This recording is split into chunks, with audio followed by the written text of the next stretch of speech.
Oh, howdy all, grab yourself a beer, it's time for some Path of Exile discussion. Today I wanted to talk through the 3.13.2 patch notes preview. So this is not anything related to game balance, this is not anything related to hype for the Ultimatum League.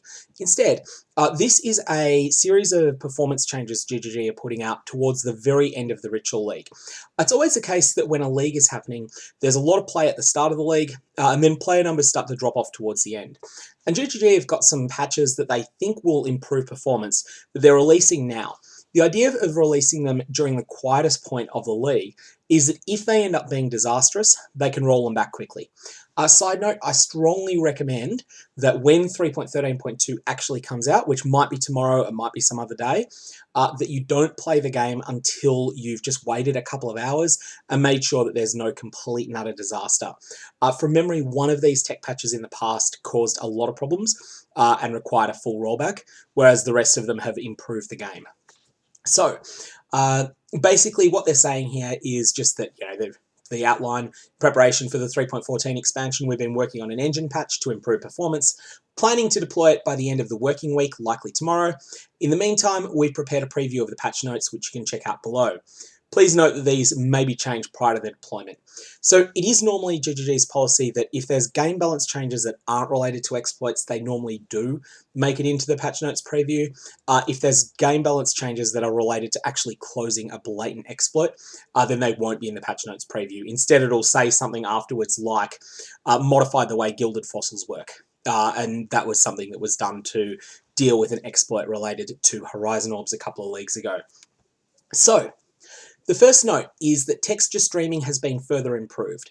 Loading should now be quicker, and you should see fewer lower resolution textures. So the way that the game works at the moment is that when you go into a new area, it needs to preload into your computer's memory, into the RAM, which is the fastest to access part of your PC.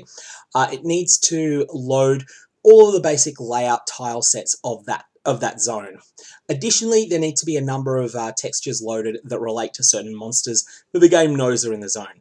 So if you've got Devourers there, the game needs to load the art for Devourers, not to be somewhere that's just sitting on your hard drive, but somewhere that can be very quickly accessed when you spawn a Devourer on screen. And that's the intention of the texture streaming idea. They want to preload these into the faster sections of your computer's memory to access, and then actually display them instantly when they come up. But there are problems that can come up with this if you spawn a bunch of Devourers at once and you've only partially loaded the texture for the Devourers. And what will happen at that point at the moment is that texture streaming will kick in. And this will cause the Devourers to have a terrible artwork for a period of time, and then that artwork will improve afterwards. Now, I've been having a lot of problems with texture streaming this league. Specifically, if I'm streaming or recording a video, it's worse, but what will happen is, the first time that I kill a monster and cause it to do a chaos damage explosion in a map, which I have a 30% chance on kill to do with the character I've been playing this league, when I do a chaos explosion, the texture of that chaos explosion will look terrible the first time. And that will basically continue with all of the ones that I set off until there's been maybe 10 seconds have passed after the first chaos explosion of that map. And then after that, they'll all work fine. And so hopefully this will improve that. Of course, we're just going to have to see how it works in practice. And if it turns out that it just crangles the game, then GGG will undoubtedly roll back that change. The next thing is a big one. This is probably going to be the one that will have the most impact for players that aren't particularly tech savvy. And it's a really simple change, and it's a really overdue one. Added automation to remove old minimap and shader data. This process occurs during the Grinding Gear game's logo video upon launch and may take some time, at least the first time. Old minimap and shader data will typically be cleared once per league in the future. So, what happens here? You've probably had a situation where you've been playing the game, you've been inside a map, and then you've had a crash to desktop. When you've gone back into your map, you've found that the entire minimap has been deleted.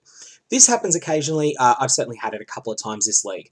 Other times, you will crash to desktop and then you'll re-enter the map, or maybe you'll just re-enter the map for other reasons. Maybe you'll log out of the game and then log back in within a couple of minutes. you'll re-enter the map and you will have your minimap there. The game stores the minimap, the parts of the minimap that you have uncovered from Fog of War on your hard drive, and this is a fine thing for the 15 minutes or so that that instance remains viable. Maybe it's longer than 15 minutes in some situations, but what happens is that you can easily amass literally tens of thousands of these files, these minimap files and the shader data. Now, it's something that tends to come up with Windows PCs. Windows PCs do not like retrieving a file from a directory that has many, many thousands of files in it. I come across this all the time in my 9-to-5 job, where you'll have, say, 30,000 scanned pages of aircraft technical records, and you're trying to search that. You've got the number, you know the file name, you're looking for file AB123456, but it takes forever for Windows to actually find that file out of the 30,000 that are there. So, hopefully this change of just deleting the genuinely old minimap and shader data should reduce one of those causes of stuttering and a lot of other problems that people have had. I manually deleted these at some point during this league, and it definitely improved my performance, although it was not some great panacea that solved all problems, and I've still had a considerable number of technical issues this league. But this definitely did fix things, and so the decision to have this run once per league is enough, at least for the vast majority of players. If you're the sort of player that runs 10,000 maps a league, you know who you are. If you're not that, then having it run once per league will be enough for you. So, they updated the patcher to reduce GGPK fragmentation during the patching process. So, GGPK fragmentation, what that means, most of the game's files are stored in a document called, I think it's content.ggpk, which is a Grinding Gear Games designed file archiving system. At least I think it's Grinding Gear Games. Maybe it's a different third party, but it's a file archiving system that is... it creates a massive, massive file. And with a massive file, if you ever imagined the old school encyclopedias that were in 24 volumes, fragmentation is basically you take the 24 volumes off the shelf, you put them back in a random order. You can still find the file you're looking for, but it takes longer. So what they're doing here is just trying to reduce the amount of this fragmentation that happens during patching. Ideally, this will cause the GGPK file to not grow as large, which should improve performance for people who are using a small solid-state drive. I don't think there's that many, and actually, no, it will affect people using laptops as well, especially if you're using a low-spec laptop or you're using a desktop that was purchased 2015 or earlier when solid-state drives were still very expensive. So this is likely to be a pretty small change for most players, but for people on very low-end systems, it should be great. We're working on a graphical interface to the pack check tool so you can easily condense it back down. So this is a little tool that GGG put out that is really something you'd only encounter if you either ask for support from other players who are very tech savvy, or if you ask GGG support for tech support. And in that case, they have a tool called the pack check that basically rebuilds the insides of that GGPK. And again, the equivalent is just putting the 24 encyclopedias back on the shelf in the correct order. Owners of M1 Max can now play Path of Exile through Rosetta with minimal impact on performance. A native version will be available in a future update. And not being an Apple person myself, I don't know how... I don't know what the status quo is here, but ultimately, if this brings the game to more players, that's a positive thing.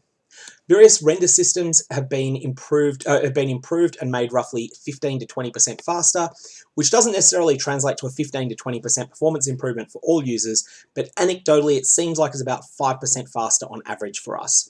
5% faster is definitely 5% improvement as long as it works. And again, that's where the actual release of this patch will be a good way to see just how well it does work. And finally, the very, very non-descriptive fixed a common client crash. Client crashes are annoying. That's, when the game just shuts down completely, and reducing the number of those is a good thing. Hopefully they have actually fixed one that was a problem, but we'll have to find that out when this comes out. So Finally, what I want to say about this is that this patch notes, it's the right time for GGG to make these changes, because if it's a debacle, they can roll it back. But that does mean that I strongly suggest players don't load up the game the instant 3.13.2 goes live. Go and play something else for a few hours, and then just monitor the Path of Exile subreddit, monitor the Path of Exile forums. If the place looks like it's on fire, then at that point, don't update to the 3.13.2 patch. Wait a few hours, wait a few days even if needed, and just keep monitoring what's going on. On the flip side, if there's a mixture of positive and negative comments about the patch, or if there's mostly positive comments, then in that case, you can safely go ahead and download the patch and start playing the game again. Anyway, that's all I got on this one. Looking forward to the upcoming 3.14 full news reveal, which is about 10 days away. And when that comes, I will be streaming it as well as making a few video thoughts as well.